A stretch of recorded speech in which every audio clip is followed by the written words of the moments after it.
Hey everybody, good morning. I'm Jimmy D. Today we're doing a wound culture. Had a little bit of brain fart there. We're going to do a wound culture on our patient over here.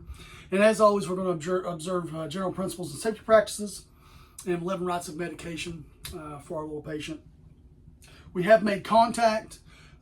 We've identified our patient by name and date of birth. We have assessed for allergies. She has none. And we have assessed for pain. Early this morning around at MedPass, she had a pain rating of 6. They give her a pain medication. We have just reassessed, and her pain's at a 2, so a completely manageable level. So I believe from this point we're going to start our procedure. So as always, hand hygiene. We're going to clean our hands, don a fresh pair of gloves, and we're going to our patient. So the patient has a wound site. We're going to remove this dressing using the push-pull technique. And as you've heard, I'm sure you've heard me say before, consider your patient. If this were an older person, their skin could be thin. It could tear easily. So consider your patient. That's not so much true in this situation. So we don't have to put quite as much emphasis in it. But when we do this, we want to use a push-pull technique. So as you're pulling the tape, obviously push on the skin to make it separate a little easier. So we'll start the corner, use the push-pull technique.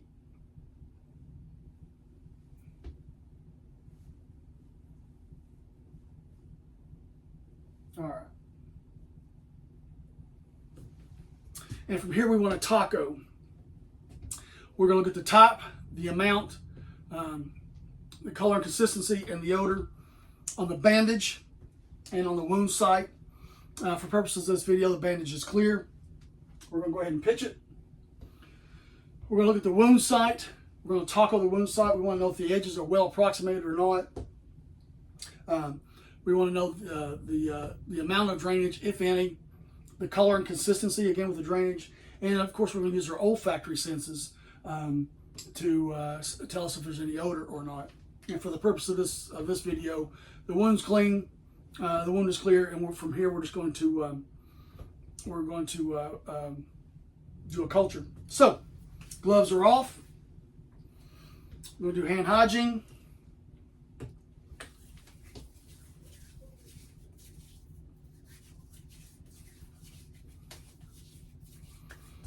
I'm going to put on a fresh pair of gloves. So, I have all of my field prepared and ready to go. I have a preservative-free saline and 2 sets of gauze, or 2 sets of sponges, and my wound culture tube and swab. So from here, I want to open my packages.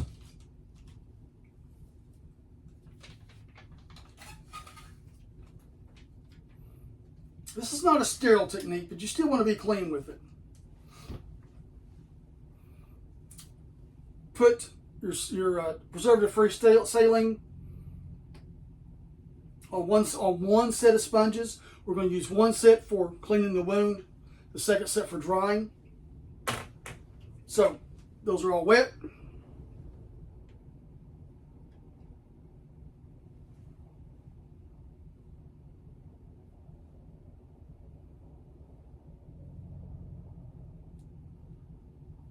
So, from here we have the wound site.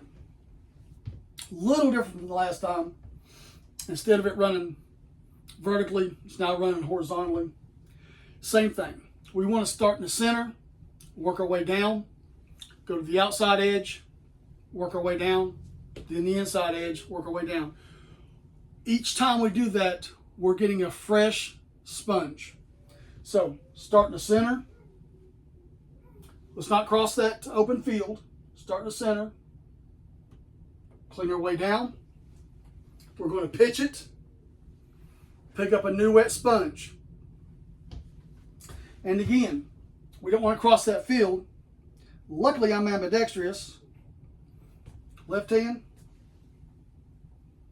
Start at the top, work my way down. Going to pitch it.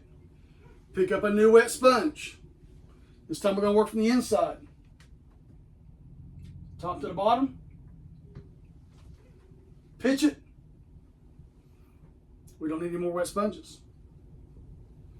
Gloves stay on. I almost made an error there. That's fine. Gloves stay on.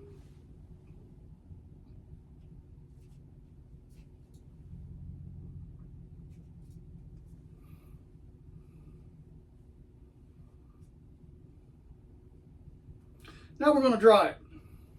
Same procedure. Start in the middle, out, in. Start at the top, work our way down. Pitch it. Grab a new dry sponge. Don't cross that field. Top to bottom. Pitch it. Grab a new dry sponge. Top to bottom. Pitch it. Remove our gloves. Into the trash she goes. Hand hygiene. Now we're getting into the meat and potatoes here, folks.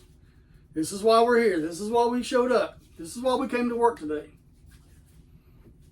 New pair of gloves. Here's a little culture kit. Ensure that it's not expired and it hasn't been opened. It's clean and dry. This one is. So, a couple of things. Although this is not a sterile technique, this little applicator in here needs to remain sterile. So the sponge down here needs to remain sterile. This one needs to remain clean. So as we open this,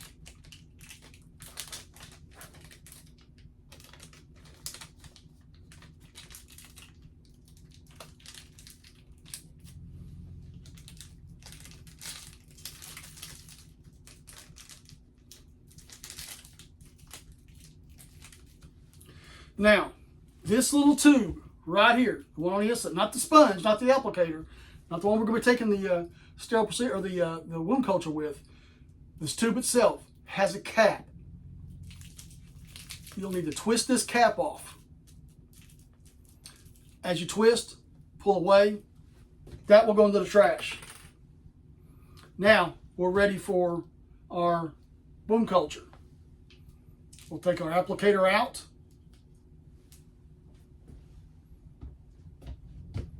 Press it into the wound. All the way down.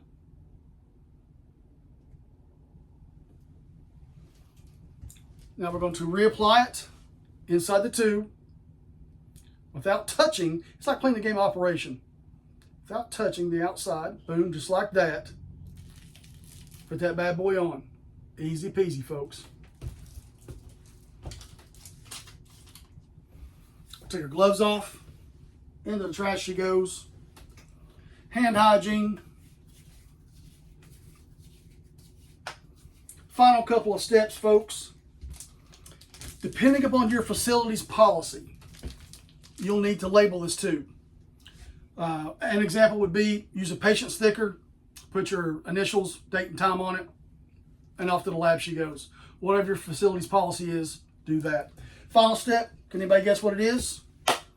If you didn't say document, you're wrong. We're going to document. If we didn't document, it didn't happen. We're going to document everything, guys, and reassess our patient. Guys, this has been a wound culture video. I'm Jimmy D. See y'all in class.